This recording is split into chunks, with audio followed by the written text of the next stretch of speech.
Good afternoon mga kabayan at bumalik po tayo dito sa may Baywalk Cross Boulevard at kahapon nga po ay nabalita natin yung pagbuhos ng fine sand dito at yun pong i-update po natin dito po yan sa may malapit sa may US Embassy. So pakita ko muna rito yung kalsada.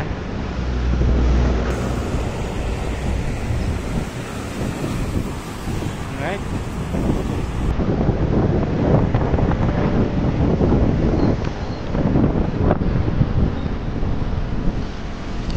So dito pa lang kitang-kita na rito yung parang may pagka yellowish na purong buhangin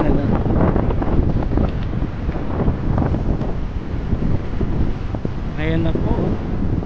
Kahapon po narinig ko namin ng maaga-aga pero hindi pa po namin naabutan ito yung pagka-tambak nitong buhangin na ito. So may yellow siya yung kulay niya.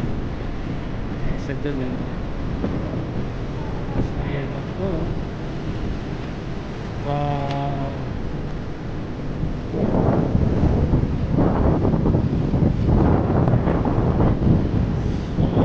Ilang truck din po kaya nga tampak dito ng paso. So parang ito na yata yung final na ilalapat dyan, itatambak.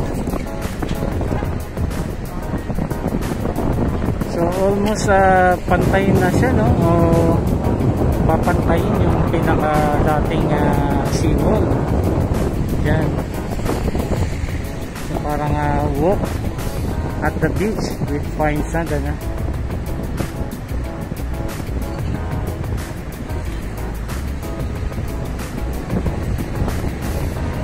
Diyan po yung tatlong bako kasalukuyang yan po nagtatambak po dun sa may banda ron.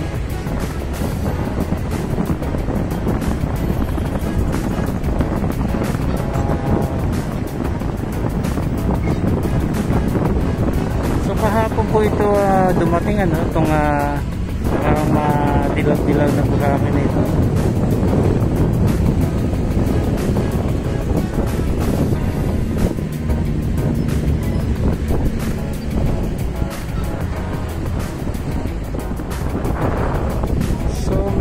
Ano po ng mga basura doon sa may dulo may dalawa pong kakalkal na mga basura doon.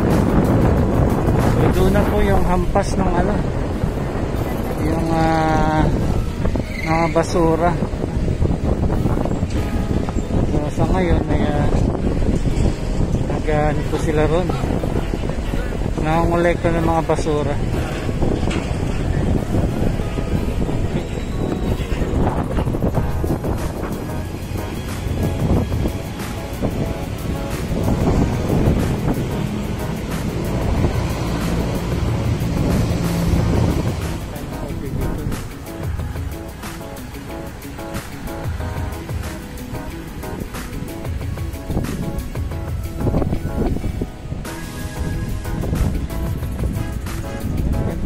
Lalaki ang building dito po sa may Baywalk Cross Boulevard, Avenue of the Arts.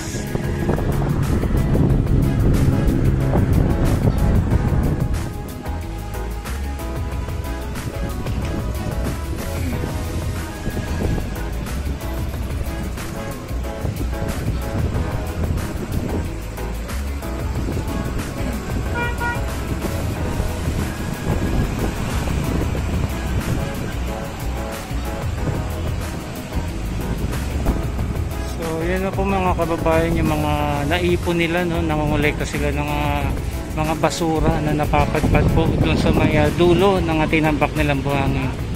So ayan po nakalagay po sa backhoe at ayan na nga po hakuti na lamang po yan doon yung mga kahoy karamihan kahoy ng mga basura na kukuha. Kasi siya nagalaw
So ito po yung mga basura na nakokolekta nila, no?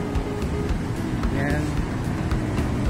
Yung napapadpad dun sa ano, sa pinaka dulo ng tinambak nilang buhangin. So ayan po yung mga basura. Runner na rin pala. Yun ang nakakolekta nila. So ayan po yung nakalagay dyan, Commission on Audit, National Capital Region. So may cost na 389 million, no? Ang naging budget po nitong project nito sa rehabilitation nitong Manila Bay. Ayan, implementing agency po yung DPWH, National Capital Region. Okay, panik po tayo doon sa may ano.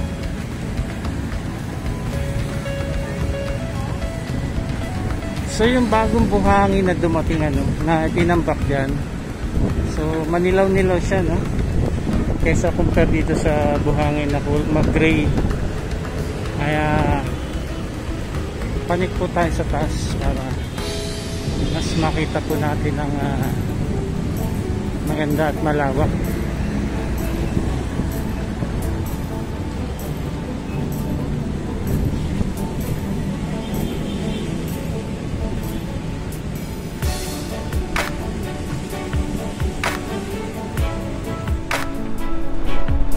Yan po at actual po nating nakita yung pagbubuhos no, ng truck dito ng buhangin, itong bagong klase ng buhangin ito na ma-yellow siyang kulay niya. So isa lamang itong truck na nakita natin ngayon, and I think mamaya pa parating pa yung iba.